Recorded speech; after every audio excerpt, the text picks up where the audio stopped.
Dito sa Quezon City, ang mga punong ito, sa pangalan na lang ng kalye, karaniwang makikita.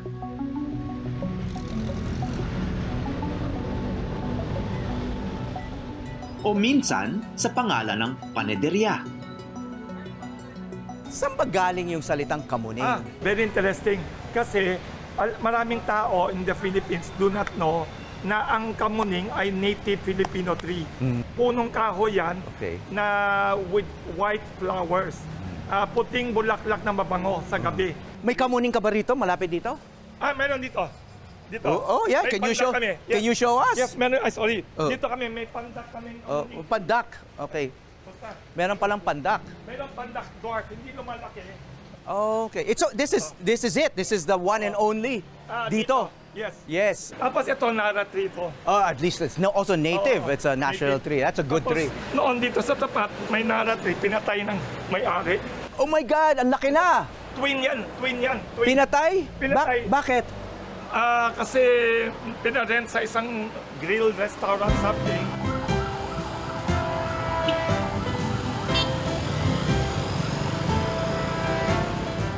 Nandito ako ngayon sa kanto ng Anonas at Lanzones. Dalawang kalsada rito sa Quezon City na ipinangalan sa mga puno. Makikita natin dito sa mapa na maraming kalsada rin dito na ipinangalan sa puno katulad ng Marang, Naranghita, Paho, Aranga, Anubing, Apitong, Amugis, Akle, Almasiga, Nara, etc. No? Ang karamihan nito ay native sa Pilipinas at may mga endemic trees pa. Pero ang karamihan na to bihira nang makita, hindi lang sa Quezon City, pero sa buong Pilipinas.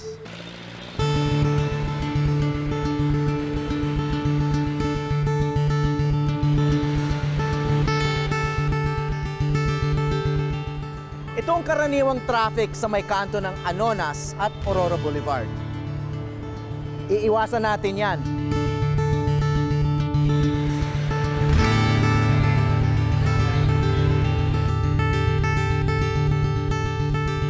Ma'am, pwede magtanong lang?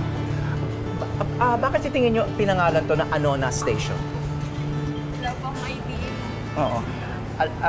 Alam nyo ba kung ano yung Anonas? Okay. Thank you. Ang Anonas po, pwedeng inalay po siya from a specific person na pwedeng may na-contribute siya sa Philippine history po natin. Okay. Thank you. Wala na naman po, Sir Howie. Salamat. Kalsada ko yun dyan sa kanto. Okay. Bukod doon, hindi ko ano na siya? alam, Paano naging Anonas Street yung Anonas Street? Yung Project 3. Kasi dyan karamihan dyan, puro dyan prutas. So, prutas siya. Siguro. Hindi ko pwedeng sabihin. Nakakita ka na ba ng Anonas? Okay. Ang Anonas ay isang puno na kapamilya ng atis na nakakain din ng bunga. Dinala ito sa Pilipinas ng mga Kastila mula Mexico. Madalang na lang itong makita ngayon. Kung hindi isang kalye, mas kilala na ang Anonas bilang istasyon ng tren.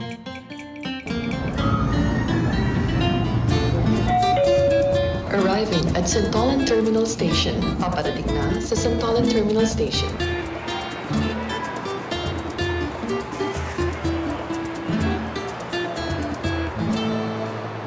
Okay. Sumakay tayo sa Anonas, tapos dito tayo bumaba. Saan magaling yung salitang Santolan?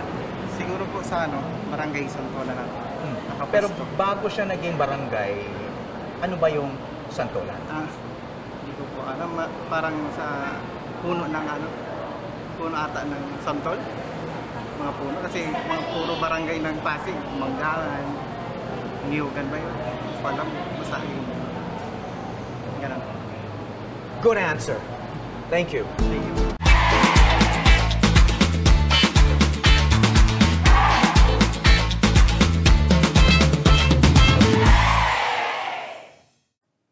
Maraming salamat sa pagtutok sa Eyewitness, mga kapuso. Ano masasabi niyo sa dokumentaryong ito? I-comment na yan at mag-subscribe sa GMA Public Affairs YouTube channel.